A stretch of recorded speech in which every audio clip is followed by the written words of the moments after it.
السلام علیکم، آپ دیکھ رہے ہیں ہو کیا رہا ہے۔ میں ہوں فیصل عباسی، میرے ساتھ موجود ہیں عارف نظامی صاحب۔ بہت شکریہ نظامی صاحب آپ کا۔ اس کے ساتھ ہی ساتھ سابق وزیر اعظم پاکستان شاہد خاقان عباسی صاحب نے بھی ہمیں جوائن کیا ہے۔ بہت شکریہ عباسی صاحب آپ کا۔ آپ سے بھی گفتگو کرتے ہیں۔ اب سے کچھ دیر پہلے مشیر اطلاع ڈاکٹر فردوس عاشق اعوان صاحبہ، مشیر برائے صحت ڈاکٹر ظفر مرزا صاحب اور D G I S P R major general Babar Iftikhar صاحب نے ایک ڈیٹیل پریس کانفرنس کی ہے، اور بالخصوص جو national command and control centre کی میٹنگ ہوئی ہے، جو اہم میڈیکل گائیڈ لائنز مرتب کی گئی ہیں، اس سے متعلق پاکستان کے عوام کو بتایا گیا، اور خلاصہ یہی ہے کہ قوم کو اس مشکل صورتحال میں ایک ہونا پڑے گا۔ نظامی صاحب، اس کے علاوہ بلاول بھٹو زرداری صاحب نے بھی کہا ہے کہ پوائنٹ سکورنگ کا وقت نہیں ہے، اور پرائم منسٹر پہ اس وقت تنقید نہیں کروں گا، بلکہ یہ توقع کر رہا ہوں کہ وہ فرنٹ پہ آئیں، لیڈ کریں۔ مریم نواز صاحبہ نے بھی میڈیکل گائیڈ لائنز جو ہیں عوام سے اپیل کی ہے کہ ان کو فالو کیا جائے۔ 326 کیسز اس وقت پازیٹیو ہو چکے ہیں۔ دو افسوسناک خبر یہ کہ 2 لوگ جان سے گئے کرونا وائرس کے باعث پاکستان میں۔ یہ جو سارے حالات ہیں نظامی صاحب، قوم کا متحد ہونا ماضی میں بھی ہم نے دیکھا، ہم اکٹھے تو متحد تو ہوتے رہے ہیں، لیکن گائیڈ لائنز فالو کرنا، اس پہ آمادہ کرنا قوم کو کتنا آسان ٹاسک ہے یا کتنا مشکل ٹاسک ہے؟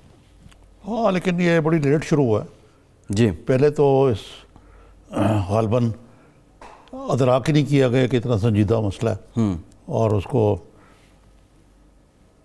زیادہ توجہ نہیں دی گئی۔ جی، اور آج میں فکر دیکھ رہا تھا، جی، عباسی صاحب سے بھی پوچھتے ہیں جی، کہ پاکستان میں جو کیسز ہیں جی، وہ خالی پاکستان میں کتنے ہیں؟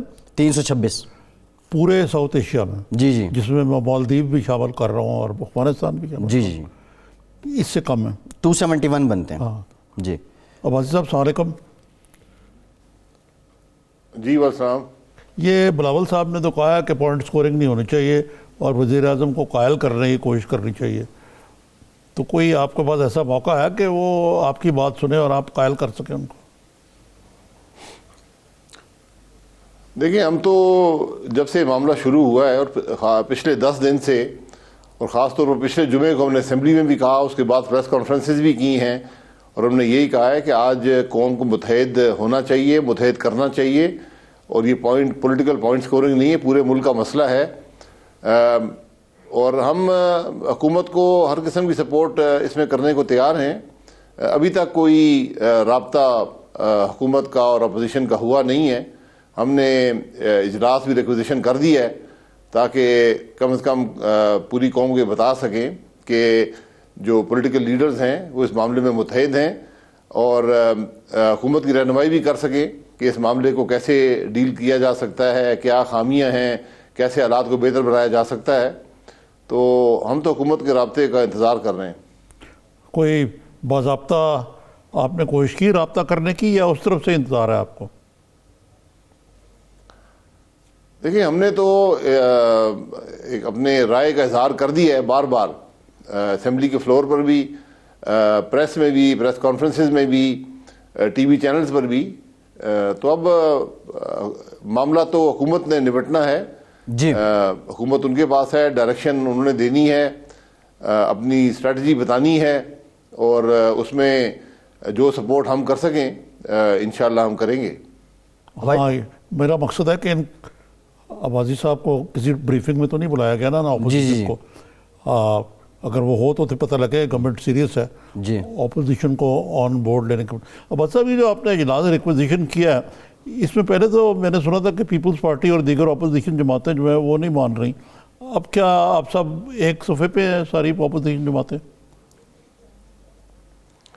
جی، میری جو نالج ہے، میری آج تو میٹنگ نہیں ہوئی، لیکن مجھے بتایا گیا ہے کہ تمام اپوزیشن جماعتیں اس میں شامل ہوں گی، اور 92 ممبران نے ریکویزیشن سائن کی ہے، اور اس کا ایک ہی پوائنٹ ایجنڈا ہے کہ ایک ارجنٹ سچویشن ہے، اس میں حکومت کا ویو پوائنٹ بھی آئے اور اس پر بہتری ہو، اور عوام کو سامنے یہ رکھا جائے کہ پولیٹیکل جو جماعتیں ہیں، جو پولیٹیشنز ہیں ملک کے، متحد ہیں، کیونکہ ہم یہ سمجھتے ہیں کہ آج شاید پاکستان کو اپنی تاریخ کے سب سے بڑے چیلنج کا سامنا ہے، اور ابھی بھی وقت ہے، ہم نے کچھ وقت گوا دیا ہے، ابھی بھی وقت ہے کہ اپنی پالیسیز کو درست کریں، ایڈمنسٹریٹو میجرز لیں، اور اس چیز کو کنٹین کرنے کی کوشش کریں، کیونکہ اس بیماری کی نہ کوئی وجہ ہے جو بیان کی جا سکتی ہے، نہ ہی اس کا علاج ہے.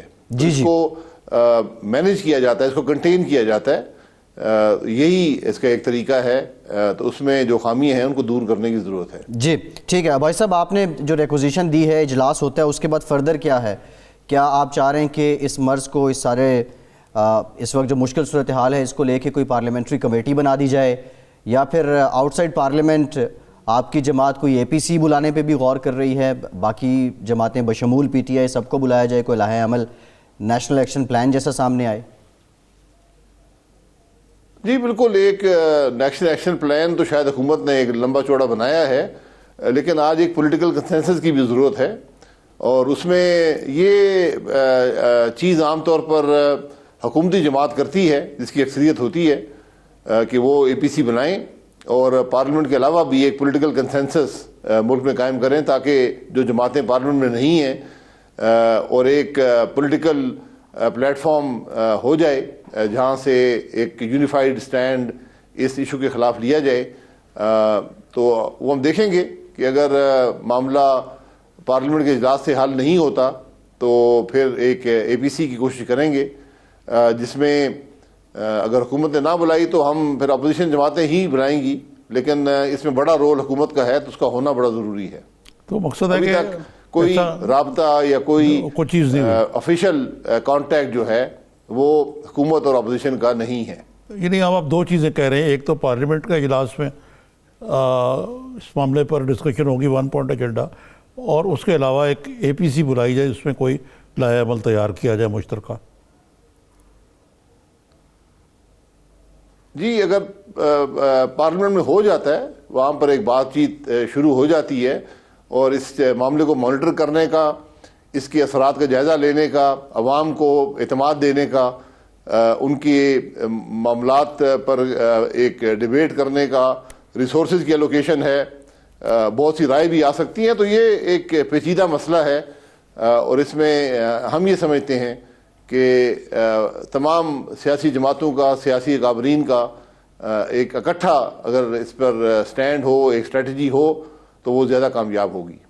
ہاں ماضی میں تو ایسا ہوتا رہا نا واضح صاحب, جب بھی اس قسم کی کوئی انیشیٹو لیا گیا ہے, کوئی سی مشترکہ یا کامن کاز پہ اجلاس بلایا گیا, تو وہ دیکھا گیا کہ وہ اکثر سیاست گری کی نظر ہو جاتا ہے, اور بعض اوقات تو ہنگامہ اور ہلہ گلہ اور گالی گلوچ تک نوبت آ جاتی ہے مشترکہ پارلیمنٹری اجلاسوں میں. یہ کیا کہتے ہیں, اپنے جو قومی اسمبلی کے سیشنز ہیں, قومی نہیں جو پوری پارلیمنٹ کا جو اجلاس ہوتا ہے, مشترکہ اجلاس, پارلیمنٹ کا مشترکہ اجلاس ہوتا ہے. جی, تو آپ کو کوئی بہتر توقع کی امید ہے؟ دیکھیں, انسان تو امید ہی کر سکتا ہے, کیونکہ پارلیمنٹ میں رویہ جو ہوتا ہے اس کا تعین جو ہے وہ حکومت کرتی ہے. اور جب بھی کوئی جھگڑا ہو, کوئی ایسی بات ہو, تو آپ دیکھیں گے کہ اس میں زیادہ ذمہ داری حکومت کی ہوتی ہے. اگر حکومت کی طرف سے ایک ایسا رویہ رکھا جائے, ایک ایسی سوچ اپنائی جائے جو لوگوں کو اتفاق رائے قائم کرنے کی طرف لے جائے, تو پھر پارلیمنٹ کا اجلاس مثبت ثابت ہوتا ہے.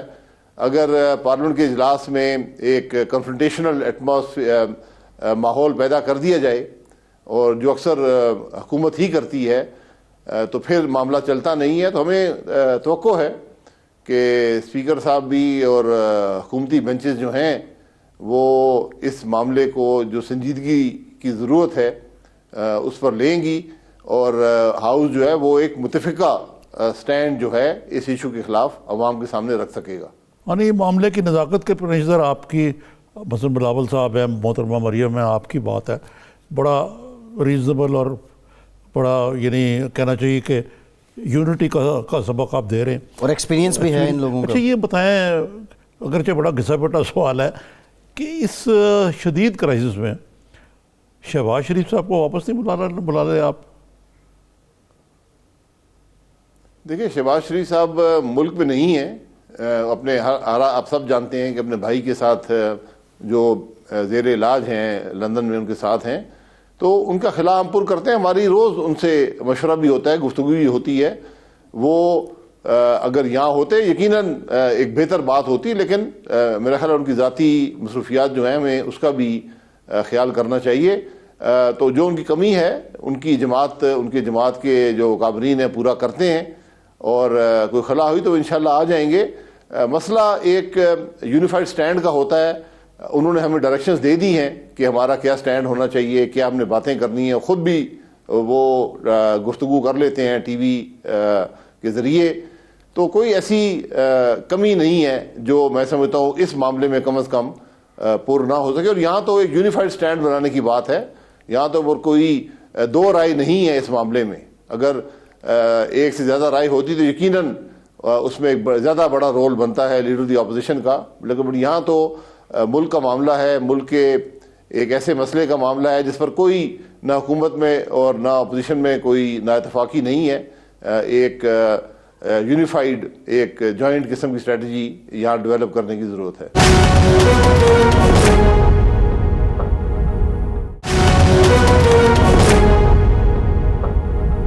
بھائی صاحب، یہ شہباز صاحب کی عدم موجودگی میں ہو از مانیٹرنگ دا اسٹور؟ دیکھیں، ٹیکنالوجی کا زمانہ ہے، شہباز صاحب سے 5 سیکنڈ کے وقفے سے بات ہو جاتی ہے اگر کوئی ضرورت ہو۔ پارلیمنٹ کے اندر خواجہ آصف صاحب پارلیمنٹری پارٹی کے لیڈر ہیں، وہ اس کو لیڈ کرتے ہیں۔ جہاں تک جماعت کا تعلق ہے اس میں میں خود سینئر نائب صدر ہوں، احسن اقبال صاحب جنرل سیکرٹری ہیں، پنجاب کے صدر رانا ثناء اللہ صاحب ہیں، اویس لغاری صاحب ہیں، تو یہ تمام لوگ موجود ہیں۔ جو بھی ایشوز ہوں ہم ان کو ڈیل کرتے رہتے ہیں۔ سیاست ایک پروسیس ہوتا ہے، کوئی ایک دن یا ایک گھنٹے کی بات تو ہوتی نہیں ہے، لیکن ہمارا مستقل رابطہ اور مشورہ شہباز صاحب سے رہتا ہے۔ جی اچھا بھائی صاحب، کچھ اکانومی پہ بھی بات کریں گے، لیکن اس سے پہلے موجودہ حالات ہیں، جس منصب پہ اس وقت عمران خان صاحب فائز ہیں اس پہ آپ بھی رہے ہیں۔ اگر شاہد خاقان عباسی آج وزیر اعظم ہوتے تو سر دست وہ کون سے 3 اہم کام تھے جو وہ کرتے؟ دیکھیں، سب سے اہم کام یہ تھا کہ آپ کی ایک اسٹریٹجی عوام کے سامنے آنی چاہیے تھی، جس میں آپ کو اپنے ملک کو سیل کرنے کی ضرورت تھی، کیونکہ یہ وائرس باہر سے آیا ہے، یہ اندرون پاکستان سے نہیں ہے، یہ ہمارے بارڈرز کو کراس کر کے آیا ہے، وہاں پر ہماری ناکامی رہی ہے۔ دوسری بات، ایک اویئرنیس اسٹریٹجی کی ہوتی ہے کہ آپ ملک کے عوام کو بتائیں ایک بڑی جامع اور بڑی اگریسو قسم کی پالیسی کہ یہ بیماری ہے کیا اور عوام کو کیا کرنا چاہیے یا کیا نہیں کرنا چاہیے۔ یہ کام پریس کانفرنسز سے نہیں ہے، یہ ایک تقریر سے نہیں ہے، یہ مستقل آپ کو میڈیا کے ذریعے عوام کو یہ بتانا ہوگا کہ اس کرائسس سے کیسے نپٹا جا سکتا ہے۔ اور تیسرا، ملک میں ایک اتفاق قائم کرنے کی ضرورت ہے، کیونکہ یہ کرائسس صرف میڈیکل کرائسس نہیں ہے، یہ ایک ہیلتھ کرائسس نہیں ہے۔ ہیلتھ کرائسس تو شاید جو لوگ کہتے ہیں کہ 1 کروڑ لوگوں تک افیکٹ کر سکتا ہے، وہ بھی ایک بہت بڑا چیلنج ہے، لیکن اس سے بڑا چیلنج 22 کروڑ عوام کا معاشی چیلنج ہے۔ کرونا وائرس کا میں سمجھتا ہوں سب سے بڑا جو فال آؤٹ ہے یا اس کے سب سے بڑے اثرات جو ہیں وہ معیشت کو ہوتے ہیں، پوری دنیا میں ہیں، تو ان کو کیسے میٹ کرنا ہے، کیسے ان چیلنجز کو فیس کرنا ہے، یہ 3 چیزیں تھیں جو آج سے بہت پہلے حکومت کو کرنی چاہیے تھی، وہ نظر نہیں آئیں۔ ابھی بھی وقت ہے کہ اپوزیشن کے ساتھ مل بیٹھیں اور ان 3 چیزوں پر ایک بڑی واضح اسٹریٹجی بنا دیں۔ اچھا بھائی صاحب، کم از کم یہ جو پرائم منسٹر کی تقریر تھی وہ کوئی عوام کی ایکسپیکٹیشنز پہ پوری نہیں اتری۔ ان کا خیال تھا کوئی اکنامک پیکج ہوگا انڈسٹری کو ریوائیو کرنے کا، جو ہزاروں بلکہ لاکھوں لوگ جو بے روزگار ہو گئے ہیں اور ڈیلی ویجرز، ان کے لیے کوئی سیفٹی نیٹ کا اعلان ہوگا۔ وہ چیزیں تو نہیں ہوئی ابھی تک، اور یہ خاصی تشویش پائی جاتی ہے اس معاملے میں کہ جو ہماری جو اکنامک ٹیم ہے انہوں نے ایک محض ٹوکن 0.75% جی بیسس پوائنٹ پہ کیا، جبکہ دنیا میں جو بڑی بڑی معیشتیں ہیں انہوں نے تو بہت ڈریسک سٹیپ لیے اس معاملے میں۔ جی میں یہی کہہ رہا ہوں کہ جو معاشی ایسپیکٹس ہیں کرونا وائرس کے چیلنج کے، یہ بہت بڑے ہیں، اور اس پر کوئی لائے عمل یا کوئی ڈائریکشن جو ہے حکومت کی طرف سے نظر نہیں آئی۔ وزیر اعظم کی تقریر میں اگر اس کا ایلیمنٹ آ جاتا اس پر کوئی واضح پالیسی نظر آتی تو یقیناً مارکیٹس کو بھی اسٹیبلٹی ملتی, انویسٹر کانفیڈنس بھی کچھ سنبھل جاتا, اور عوام کو بھی جو پریشانی کا شکار ہیں, آج ہر کاروبار میں مندی آئی ہے, دکانیں بند ہیں, کاروبار بند ہو رہے ہیں, ہر ایک کے کو معاشی چیلنج اس کے سامنے ہے, لوگوں کی تنخواہوں پر بھی اثر پڑے گا اگر یہ زیادہ عرصہ جاری رہتا ہے. تو اس کے لیے حکومت کا کیا رسپانس ہے یہ ہونا بڑا ضروری تھا, اور یہ بڑی بدقسمتی ہے کہ اسی دوران اسٹیٹ بینک کی جو پالیسی اسٹیٹمنٹ آئی وہ بڑی ہی مایوس کن تھی کہ آج تو ضرورت یہ تھی کہ آپ جو پالیسی ریٹ ہے اس کو سنگل ڈیجٹس میں لے جاتے, اور مجھے توقع تھی کہ حکومت اس کو 9% کے قریب لے آئے گی, کیونکہ جو بنیادی مقصد ہوتا ہے پالیسی ریٹ کو ہائی رکھنے کا, انفلیشن کو کنٹرول کرنے کا, وہ ڈائنامکس پاکستان میں آج موجود نہیں ہے.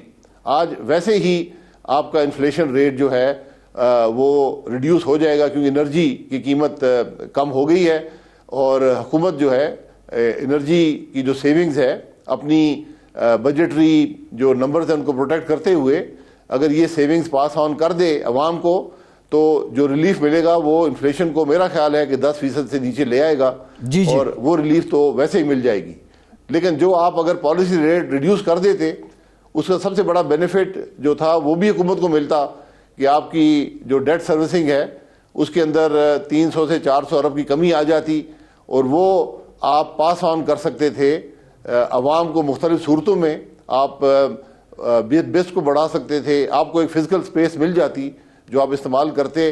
تو آج ضرورت یہی ہے کہ حکومت اس طرف توجہ دے اور ایک بڑی جامع policy, economic policy corona virus کو میٹ کرنے کے لیے عوام کے سامنے رکھے, تاکہ اسٹیبلٹی کا عنصر جو ہے وہ ملک کے اندر نظر آئے. ٹھیک ہے عباسی صاحب, ایک بریک لیتے ہیں, بریک کے بعد آپ سے جانیں گے پوری دنیا میں جو اس وقت معاشی بحران ہے, کیا اس بحران میں پاکستان کے لیے کوئی اپرچونٹی بھی ہے, اور اس کے لیے کیا پالیسی مرتب کی جانی چاہیے. بریک کے بعد اس پہ بات کرتے ہیں, ہمارے ساتھ رہیے.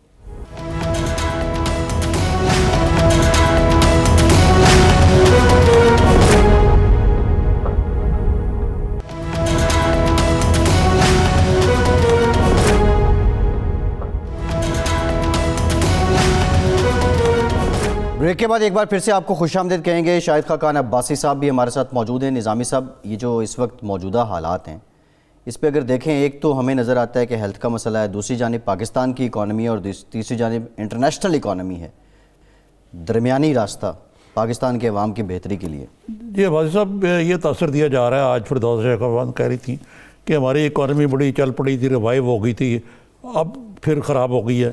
یہ تو خیر بات ٹھیک ہے کہ ٹھیک کہاں ہوئی تھی, تو اس نے خراب کیا ہونا تھا. لیکن آپ بتائیے کہ اس کے دو اسپیکٹ ہیں. ایک تو وہ ہے جو اس سارے ڈیزاسٹر مینجمنٹ کا ہے, ایک ہے اکنامک مینجمنٹ کا. دونوں میں بڑی ہنگامی اقدامات اور بروقت اقدامات لینے کی ضرورت ہے. انہوں نے ذکر کیا بین الاقوامی. میں تو اس حد تک بھی جاؤں گا کہ کیا یہ موقع نہیں ہے کہ ہم IMF کا جو یہ پیکج ہے موجودہ صورتحال میں اس کو ری نیگوشیٹ کریں ہم گورنمنٹ کے ساتھ, IMF کے ساتھ. جی بالکل, میں نے پہلے بھی کہا کہ ایک جامع اکنامک پالیسی کی ضرورت ہے, اور اس میں ایک بڑا ایلیمنٹ جو ہے وہ IMF کے پروگرام کو ری نیگوشیٹ کرنے کا ہے, کیونکہ اس معاملے کرونا وائرس کی وجہ سے اکانومی یقیناً ڈپریسڈ ہے, مارکیٹس پریشانی کا شکار ہیں, اور جو لاسز ہو رہے ہیں وہ انپریسیڈنٹڈ ہیں ہماری ہسٹری میں. تو اس لیے ہمیں ری نیگوشیٹ کرنے پڑے گا IMF کا پیکج بھی, اور اپنی بھی جو پالیسیز ہیں ان کو امینڈ کرنے پڑے گا, خاص طور پہ امیڈیٹ جن کا ایفیکٹ ہو. جیسے میں نے ابھی کہا کہ پالیسی ریٹ آپ اس کو گرا دیں 9% تک. ہماری ڈیولپنگ کنٹری جیسے پاکستان ہے, ان کی اکانومی کریڈٹ ڈریون نہیں ہوتی, اس میں پالیسی ریٹ کا امپیکٹ شارٹ ٹرم میں کوئی آپ کو فرق نہیں پڑے گا, اس کے فائدے ہی ہوں گے, اور اس فائدے سے آج آپ ملک کے عوام کو ریلیف دے سکتے ہیں. دوسری طرف جو تیل جو $25 پہ پہنچ گیا ہے, ایک مہینے کے اندر اتنا بڑا ڈراپ شاید پچھلے 20 سال میں نہیں ہوا, لوسٹ لیولز پر ہے. اس کے جو فوائد ہیں وہ یقیناً حکومت اپنے ریونیوز کو ضرور پروٹیکٹ کرے, لیکن آج بآسانی پیٹرول کی قیمت جو ہے وہ 60 سے 80 روپے پہ آ سکتی ہے پیٹرول اور ڈیزل کی, اور جو گیس اور بجلی کے نرخ ہیں اس میں واضح کمی 30% تک آپ بآسانی کر سکتے ہیں. اس سے عوام کو ریلیف ملے گا.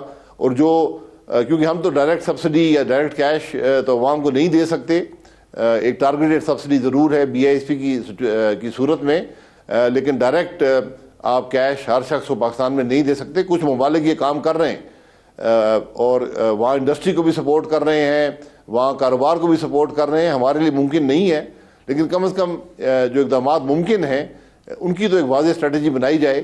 اور اس وقت فزیکل ڈیفیسٹس کی بالکل پرواہ نہ کریں, اس ایشو کو مینیج کریں. اور اس کو ڈیزاسٹر کہنا درست بات نہیں ہے. ڈیزاسٹر ابھی ہوا نہیں ہے, یہ ایک چیلنج ہے. اس چیلنج کو آپ نے ڈیزاسٹر بننے سے پہلے ہی اس کا مقابلہ کرنا ہے, اس کو دور کرنا ہے, اس کو کنٹین کرنا ہے. اور یہ بنیادی طور پر صوبائی حکومتوں کا کام ہے. وہ بھی ابھی تک نظر نہیں آیا کہ صوبائی حکومتوں سے کیا رابطہ ہے حکومت کا, کیا مل کر وہ کام کر رہے ہیں. اس وقت تک جو ہم نے دیکھا ہے تو سندھ گورنمنٹ ہے جو بڑی پرو ایکٹیولی اور بڑی محنت سے اور بڑی ایک اسٹریٹجی کے ساتھ اس ایشو کو ڈیل کرنے کی کوشش کر رہی ہے. باقی جگہ کچھ ڈس جوائنٹڈ سے ایفرٹس نظر آتے ہیں. زیادہ ایفرٹ یہ نظر آتی ہے کہ ٹی وی پر پریس کانفرنس کر کے حکومت بتائے. آج ضرورت اویئرنیس کیمپین کی ہے, آج ضرورت ایک کنٹینمنٹ اسٹریٹجی کی ہے.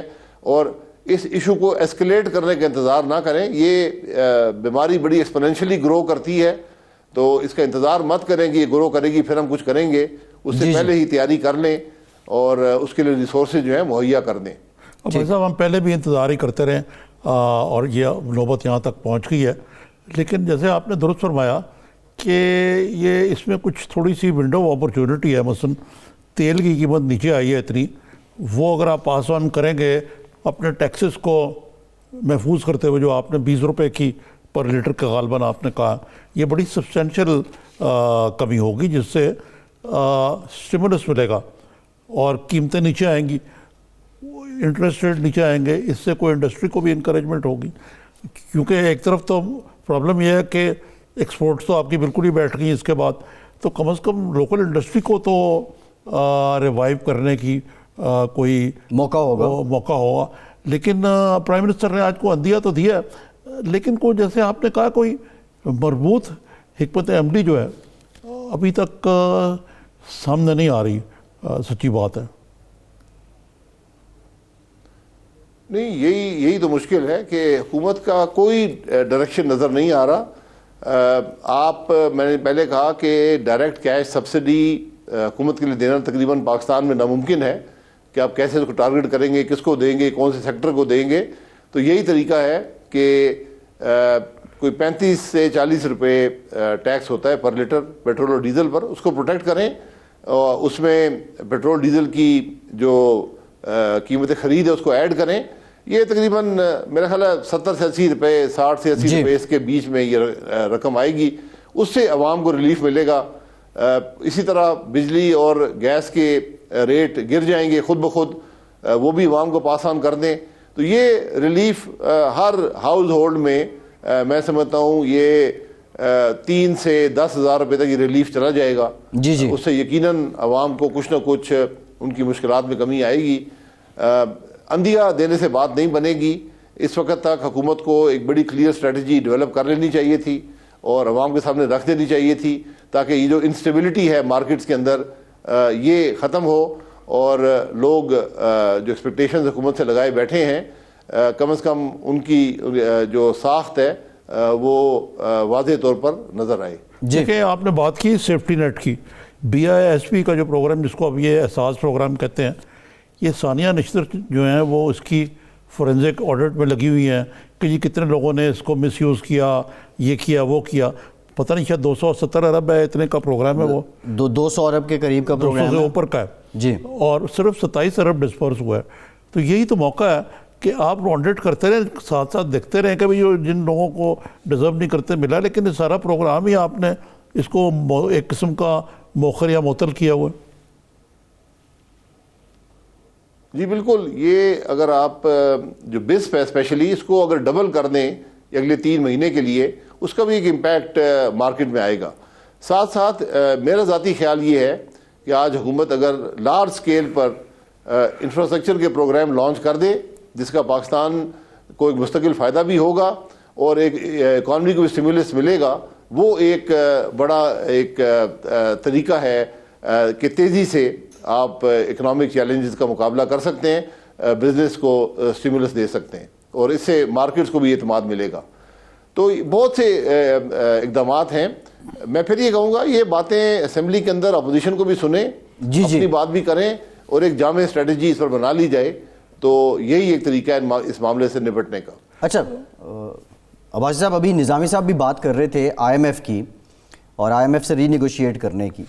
اب جو پاکستان کے انڈیکیٹرز ہیں، لیٹ سپوز یہ جو مانیٹری پالیسی آئی ہے اس میں 0.75 جو بیسس پوائنٹس ہیں ان میں کمی ہو جاتی ہے، آپ نہیں سمجھتے کہ آئی ایم ایف کو بھی اس طرح کے انیشیٹو سے یہ پیغام جاتا ہے کہ یہ ہماری گائیڈ لائن پہ عمل کر رہے ہیں اور پاکستان کی اکانومی کے حالات ٹھیک ہیں، اس میں کچھ زیادہ کمی کر کے آئی ایم ایف کے سامنے کوئی منت ترلا کوئی رولا ڈالا جاتا کہ بھائی ہم نہیں اسٹیبل ہو رہے، کرونا کی وجہ سے اور دب گئے ہیں اور کچھ ریلیف کیا جائے، یہ موقع تھا، بڑا سنہری موقع ہے؟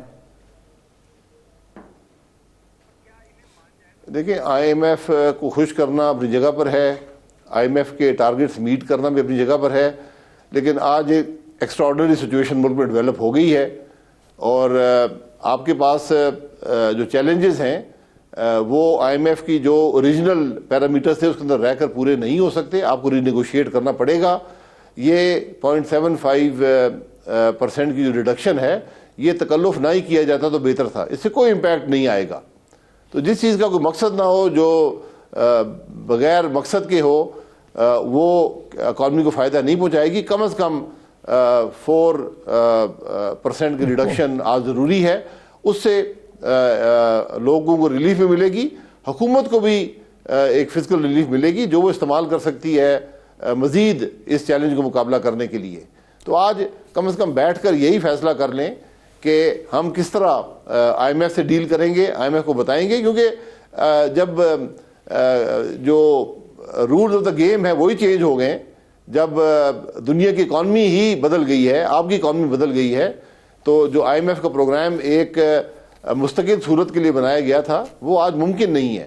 تو آج ضرورت اس بات کی ہے کہ اس کو بھی نیگوشیٹ کریں، لیکن اس سے ہٹ کر اپنی ایک اسٹریٹجی تیار کریں کہ ہم کس طرح عوام کو ریلیف دیں گے، کس طرح اکانومی کو اسٹیمولس دیں گے جو اس کرونا وائرس کے معاشی ایسپیکٹس کا مقابلہ کر سکے۔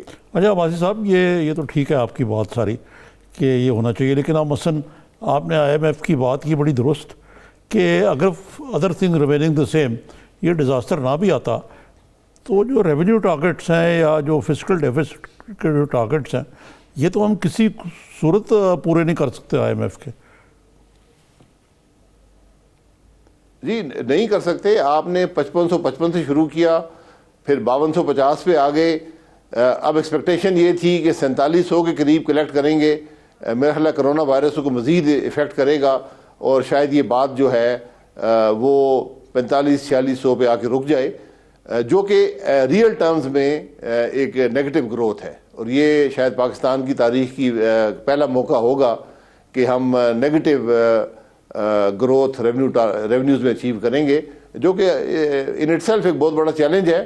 جبکہ انٹرسٹ پالیسی ریٹ کی وجہ سے جو آپ کا ڈیٹ سروسنگ کا حصہ ہے وہ 1500 سے بڑھ کر 3200 پہ جا پہنچا، اور اس سال بھی شاید اس سے بھی زیادہ کی توقع ہے۔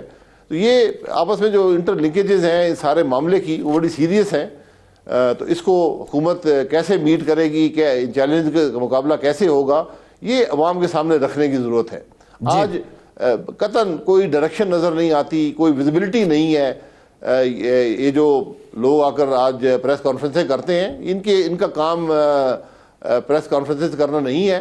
ہیلتھ منسٹر بتائے کہ ہیلتھ ایسپیکٹ سے کیسے ڈیل کیا جائے گا، اور فائنانس منسٹر بتائے کہ ملک کے جو معاشی چیلنجز ہیں خاص طور پر کرونا وائرس سے ہم کیسے اس کو میٹ کریں گے۔ یہ دو افراد ہیں جو آج ملک دیکھنا چاہتا ہے، جن سے سننا چاہتا ہے، اور یہی دو افراد ہیں جو آج ملک کی مارکیٹس کو، ملک کے عوام کو اسٹیبلٹی کا پیغام بھی دے سکتے ہیں اور اعتماد بھی بات کر سکتے ہیں۔ ٹھیک ہے۔ بھائی صاحب، مریم نواز صاحبہ نے بھی آج ٹویٹ کیا ہے ظاہر ہے پولیٹیکل سٹیک ہولڈر ہیں اور یہ مشکل حالات ہیں، ان میں ان کا ٹویٹ بنتا بھی تھا۔ نون لیگ کے جو اندرونی حالات تھے، آپ بھی پابند سلاسل تھے، مریم صاحبہ بھی خود ساختہ طور پہ نہیں بول رہی تھیں، باقی آپ کی لیڈرشپ لندن میں ہے۔ وہ لوگ جو ناراض تھے، کچھ خبریں یہ بھی آ رہی ہیں کہ جو تنظیمی کارروائی ہے اس کے علاوہ ان کو پارٹی سے نکالنے کی بات بھی ہو رہی ہے، اور یہ پارٹی کے جو تنظیم کے مسائل تھے اس کو حل کرنے کے لیے کتنا ٹائم مزید لگ جائے گا؟ دیکھیں، مسلم لیگ کے اندر کوئی ایسا کرائسس نہیں ہے۔ میاں صاحب نواز شریف صاحب بیمار ہیں، لندن میں ہیں، شہباز صاحب ان کے ساتھ ہیں۔ میں نے پہلے کہا ہمارا مستقل رابطہ ان سے ہے۔ پارٹی اپنی تنظیم نو کر رہی ہے۔ اس پروسیس میں ایک رکاوٹ آئی تھی کہ جو 3 لوگ اس کے ذمہ دار تھے، تینوں پابند سلاسل کر دیے گئے۔ اب ہم باہر ہیں، ہم کوشش کر رہے ہیں، جو پارلیمنٹری لیڈرشپ ہے پارٹی کی وہ بھی کام کر رہی ہے۔ اختلاف رائے ہمیشہ جماعتوں میں رہتا ہے، اختلاف رائے ختم ہو جائے تو شاید جماعتیں بھی ختم ہو جاتی ہیں، لیکن کم از کم جہاں تک پارٹی کی ڈائریکشن ہے، جو پارٹی کا بیانیہ ہے، اس پر کوئی اختلاف نہیں ہے۔ مریم نواز صاحبہ خود پریس کے سامنے آئی تھیں، انہوں نے کہا کہ جب پارٹی کو میری ضرورت پڑی میں حاضر ہوں۔ ابھی انہوں نے میں نے پڑھا نہیں ہے، ایک ٹویٹ شاید کیا ہے کورونا وائرس کے حوالے سے، جو ایک بڑا ویلکم سٹیپ ہے، کیونکہ ان کا ایک فالوئنگ ہے، پارٹی ورکر، پارٹی کا ووٹر، پاکستان کے عوام کے دلوں میں ان کا ایک مقام ہے، اور یقیناً جتنی ان کی ٹویٹ سے تقویت مل سکتی ہے عوام کو، اپنی کوشش کریں گی۔ ہم سب کرتے ہیں، ہم سب کریں گے۔ اور ہم نے بڑا clear message P M L N نے بھی دیا ہے، پیپلز پارٹی نے بھی دیا ہے کہ کرونا وائرس اس کو ہم ایک پولیٹیکل پوائنٹ سکورنگ کا طریقہ نہیں سمجھتے۔ ہم یہ سمجھتے ہیں کہ آج ایک یونیفائڈ اسٹریٹجی حکومت اور اپوزیشن اس پر ہونی چاہیے، تاکہ مل کر اس پر عمل کیا جائے۔ اور جیسے میں نے کہا کہ وہ اسٹریٹجی صرف صحت کے معاملات تک محدود نہیں ہے، اس کا بڑا حصہ جو ہے اور مستقل حصہ جو ہے وہ معاشی چیلنجز کو میٹ کرنے کا ہے۔ اچھا بھائی صاحب، یہ بتائیں کہ آپ نے بیانیے کا ذکر کیا، پی ایم ایل این کا بیانیہ ہے کیا؟ پی ایم ایل کا بیانیہ ملک میں آئین کی بالادستی اور جمہوریت کا ہے۔ یہ کوئی کسی سے اختلاف کا بیانیہ نہیں ہے، یہ صرف اور صرف جو ملک کے اندر ہم نے حالات کو بھی دیکھا ہے، ہم نے جو معاملات ہوئے ان کو بھی دیکھا ہے، اور یقیناً ہم یہ یقین رکھتے ہیں کہ اگر آئین کی بالادستی نہ ہو، ملک میں جمہوریت حقیقی معنوں میں قائم نہ ہو سکے، تو جو چیلنجز ہیں ان کا مقابلہ کرنے سے ہم قاصر رہے ہیں اور رہیں گے اگر ملک میں آئین کی بالادستی نہ ہو۔ یہ ہمارا بیانیہ ہے، جس میں میں سمجھتا ہوں کہ ہر پاکستانی اس سے اتفاق بھی کرتا ہے، اور ماضی قریب نے بھی یہ بتایا ہے کہ اس بیانیے کے بغیر کوئی اور راستہ نہیں ہے۔ جی ٹھیک ہے بھائی صاحب، بہت شکریہ آپ کے وقت کا۔ بہرحال شفقت محمود صاحب کے لیے جو آپ کی آفر ہے ہم حاضر ہیں۔ نظامی صاحب ایک بریک لیتے ہیں، اور بریک کے بعد یہ کورونا کے مسئلے پہ پنجاب حکومت کی آج ایک اور اہم میٹنگ ہوئی ہے، کچھ اہم ملاقاتیں بھی ہوئی ہیں وزیر اعلیٰ پنجاب کی، اس سے متعلق بات کریں گے، ہمارے ساتھ رہیے۔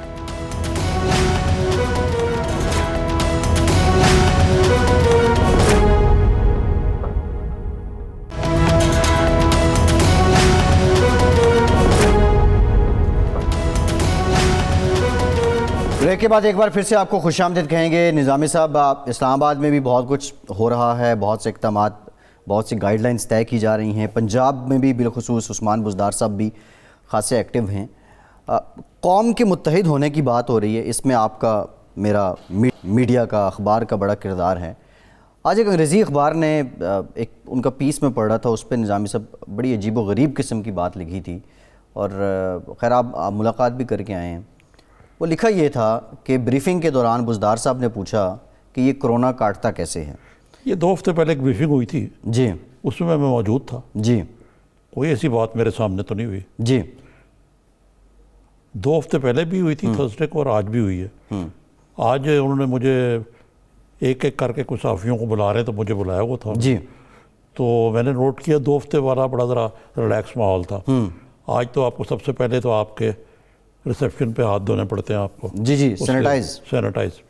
پھر ایک آدمی آپ کا ٹیمپریچر رہتا ہے، ٹھیک، پھر آپ کو اندر داخلہ ملتا ہے. تو آج ایک بڑا سنجیدگی اور ارجنسی کا ماحول نظر آیا، جی اور چیف منسٹر صاحب نے خود کافی پروبنگ کویسچنز پوچھے. جی مثلاً انہوں نے پوچھا کہ بھئی آپ کوئی سروے کیا آپ نے کہ پنجاب میں اس کا اکنامک امپیکٹ کیا ہے؟ انہوں نے جو وزیر خزانہ تھے، کیا نام ہے ان کا، پنجاب کے وزیر خزانہ جو بختیار کے جو بھائی جی ہیں، جی جی وہ خسرو بختیار کے بھائی ہیں جی. اس کے علاوہ نظام صاحب چوہان صاحب بھی بیٹھے ہوئے تھے. ان سے پوچھا، پھر وہ سروے کی بات کی، پھر یہ بھی کہا کہ کوئی ایسا پیکج جس کے ذریعے اسسٹنٹس ٹو انڈسٹری دیے جا سکے. چوہان صاحب بھی بیٹھے ہوئے تھے. ادھر تھوڑے سے وہ مجھے خوش نہیں نظر آئے. چوہان صاحب یا سی ایم صاحب؟ سی ایم صاحب. اچھا. انہوں نے کہا کہ بھئی یہ میڈیا کے بارے میں مطمئن نہیں ہوں. پھر انہوں نے یہ جو الزام آج جس اخبار کا آپ ذکر کر رہے ہیں جی اس کا بھی ذکر کیا کہ یہ کہاں سے آئی بات بھئی، تو آپ کیا کر رہے ہیں میڈیا کے اندر. تو ظاہر ہے کہ مجھ سے بھی میڈیا کے حوالے سے انہوں نے پوچھا. میں نے کہا جی یہ ہینڈ آؤٹ وینڈ آؤٹ سے کام نہیں چلے گا. آپ روز پنجاب میں جو کرونا وائرس کی سچویشن ہے اس پہ ایک بریفنگ دینی چاہیے. آپ کے جو فوکل پرسن ہے، چاہے وہ ہیلتھ منسٹر ہیں یا چوہان صاحب ہیں جو انفارمیشن منسٹر ہیں، یا دونوں ہیں، یا آپ خود ہیں. دیکھیں نا، یہ چیزیں تو لیڈرشپ کے کرنے کی ہے نا، پولیٹیکل لیول پہ. اب میں دیکھ رہا تھا جو بورس جانسن ہے جی وہ اپنے ہیلتھ ایڈوائزر منسٹر اور جو ان کے فائنانس منسٹر ہیں ان کو ساتھ کھڑا کر کے بریفنگ دے رہے تھے. بریفنگ دے رہے ہیں. کل بھی میں نے دیکھا، پرسوں بھی میں نے دیکھا. جی جی جی. اور بڑا پیکیج وغیرہ اور جو کچھ، خیر ان کے پاس تو کچھ چیزیں بھی تھی. لیکن نظامی صاحب یہ تو سرن جو ہے نا وہ زیادتی ہے کہ آپ اس طرح کمنٹ کر رہے ہیں کہ بزدار صاحب یہ سوال پوچھ رہے ہیں. ایسا نہیں ہونا چاہیے، اور بالخصوص ان حالات میں. یہ تو لیکن نا جس طرح یونٹی کی بات ہے اس وقت، جی ایک محض ٹھٹھا اڑانے کے لیے ایک سیریس کالم نگار کی طرف سے، اور سینئر کالم نگار، سینئر جرنلسٹ ہیں وہ صاحب. سینئر درجہ نگار تو ہر ایک آدمی، ہر ایک آدمی ہے، یہ لیکن تو ایسی نہ. بہت سی جگہوں پہ نظامی صاحب نیوز مینیجر وہ رہے. آج انہوں نے یہ بھی بات کی کہ جو بلو دا پاورٹی لائن ہے جی اس میں اس کا بھی کوئی سروے وغیرہ ہونا چاہیے. تو یہ مقصد ہے کہ بزدار صاحب نے میرے نزدیک تو سارے جو سوال ہیں پوچھے انہوں نے جی جو ریلیونٹ تھے. اور اب یہ کہنا کہ جی یہ کچھ ہو نہیں رہا یار ایسی بات ہے، تو پرابلم یہ ہے کہ سندھ کے مقابلے میں پنجاب ذرا دیر سے جاگا ہے اس معاملے. جی اگرچہ میں نے کہا کہ 2 ہفتے پہلے بھی یہ معاملہ سیریسلی لیا جا رہا تھا اس کو، لیکن آج مجھے کافی سنجیدگی نظر آئی. میٹنگ میں آئی جی صاحب تھے، چیف سیکرٹری تھے، جی جی جی اسپوکس پرسن ان کے تھے، باقی لوگ بیٹھے ہوئے تھے. نظامی صاحب اب یہ ایسا عجیب و غریب معاملہ ہے. دیکھیں سندھ سب سے پہلے جاگا، پھر پنجاب، کے پی میں سب سے آخر میں لوگ رپورٹس آئیں کہ ڈائیگنوز ہو گیا پازیٹیو، لیکن جو اموات ہوئی ہیں وہ پہلے ہوئی ہیں. دو افراد کیا مردان میں؟ جی ایک مردان اور ایک ہنگو میں. تو یہ نظام صاحب کرائسس اکراس دی پاکستان کیا اکراس دی ورلڈ ہے. ایک اور چیز جو ہے نا یہ بہت مجھے نظر آئی میٹنگ کے اندر بھی کہ بہت زیادہ زور ہے تفتان کے اوپر جی کہ جی وہاں سے اب مظاہرین آ گئے اور اس سے یہ پھیل گیا. لیکن اصل حقیقت یہ ہے کہ تفتان سے جو ہیں وہ آئسولیشن سینٹر میں حیدرآباد میں، سکھر میں جی کچھ ڈی جی خان میں جی شاید کوئی تھوڑے بہت ادھر بھی ہوئے ہوں. لیکن اصل مسئلہ ہے جو مختلف انٹرنیشنل فلائٹ سے اور باہر سے لوگ آئے ہیں جی جی جی جی وہ سارے پاکستان میں پھیل گئے. جی ایسا ہی ہے. اور وہ آہستہ آہستہ ڈسکور ہو رہا ہے. اب اسپین میں جو گجرات میں 2 لوگ ہوئے ہیں اسپین سے آئے ہیں، پھر اسی طرح کوئی برطانیہ سے آئے ہیں، دبئی سے آئے ایک صاحب، دبئی سے آئے ہیں. تو یہ نظامی صاحب یہ سارا معاملہ اس طرح تو چلا گیا، اس طرف تو نکل گیا. لیکن دیکھیں یہ قوموں کی تاریخ میں خیر یہ ہوتا بھی ہے. ماضی میں ہم دیکھیں تو اس سے بڑے بڑے ڈیزاسٹرز پاکستان نے، پاکستان کی حکومتوں نے، پاکستان کی قوم نے ان کو جھیلا ہے. اچھا by the way N D M A نے آج ان کو ٹیسٹنگ کٹس دینے تھے جی اور توقع تھی کہ مل جائیں. جی جی ٹیسٹنگ کٹس جو ہیں ابھی تو کافی ہیں، لیکن اگر یہ ملٹی پلائی کیا تو ہمارے پاس سامان نہیں ہے اس کا. جی جی جی بالکل. نظام سے پروگرام کا وقت ختم ہو گیا. بہت شکریہ آپ کا. پروگرام سے اتنا ہی. فیصل عباسی کی اجازت.